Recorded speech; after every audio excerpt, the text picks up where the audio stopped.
It's Joshua Gar from Android Authority. What's going on, everybody? And I'm here at the beautiful LA Arboretum in the wonderful 626 to bring you another drop test. And this time we're talking about the Samsung Galaxy Note 3. This is the one that just came out, and it has a bit of a different design philosophy, so we want to see how it holds up to our drop test. Instead of glossy plastic, it's a textured plastic.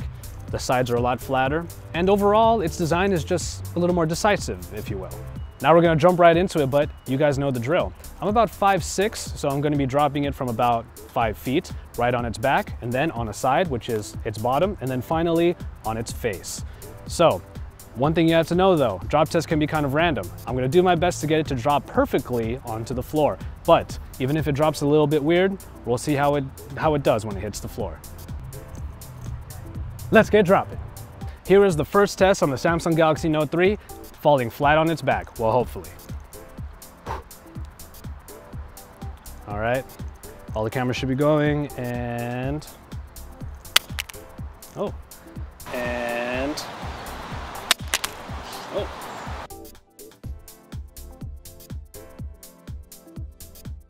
The only real damage that you can see is right around here where it landed. There's a couple scratches there, but other than that, the Note 3 seems to have survived the back test.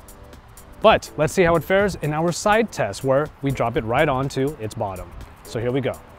Here comes our side test, drop it right onto its bottom, and here we go. Whoa.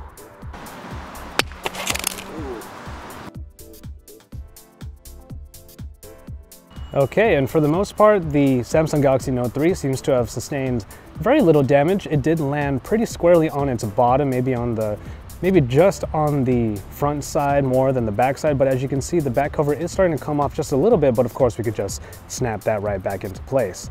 But there are some real scuffs right there. As you can see, the back cover does snap right back into place. We just have a lot of scratches on the bottom side right here. I also just wanted to show you very quickly that this is still an operational device rather. There you go, I'm able to get through everything just fine. It's all there.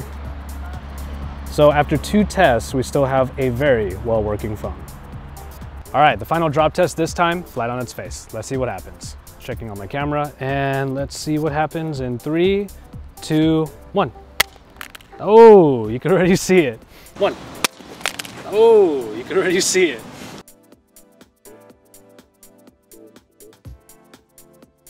And so there it is. Just like we expected, the screen almost completely shattered. It landed pretty squarely on its front, and on the top left corner there, you can see that's kind of where all of the spider webs actually began. But then it kind of rippled through, and now we have this lovely little pattern of a broken glass screen in front of us. You do have somewhat of the fear that you might cut yourself on the screen. I can feel all of the little shards hitting my finger as I bring the drop down.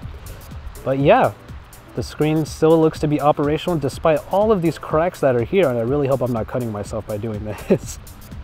On a hot day in Los Angeles, we found out that the Samsung Galaxy Note 3 is more than just a textured back.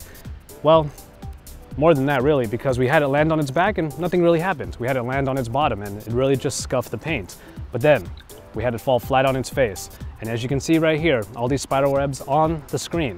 It's cracked almost beyond recognition. But when we turned on the phone, it still worked.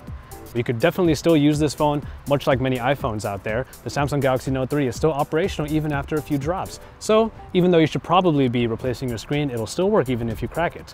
So there you have it for this drop test on the Samsung Galaxy Note 3. As always, stay tuned to Android Authority for all of the best coverage because we're your source for all things Android.